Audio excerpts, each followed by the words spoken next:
I would like to talk about 4 ways to decrease trashes. These days there are many trashes in detail. 142 tons of trashes were thrown away in 2008.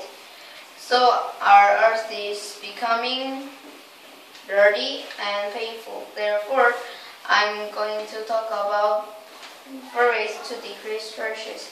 First, through recycling we can decrease trashes. To be more specific, to make things like a chair, a pot, and X, or to classificate. Second, this way is not to use the disposable products. For example, like a cup or a paper cup or wooden chopsticks. Third, raising earthworms. The reason is because these can eat a lot of food waste.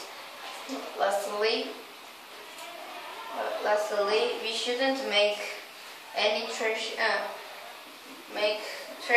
at first to decrease trashes. So these are 4 ways to decrease trashes, and let's make cleaners. Thank you for listening my presentation.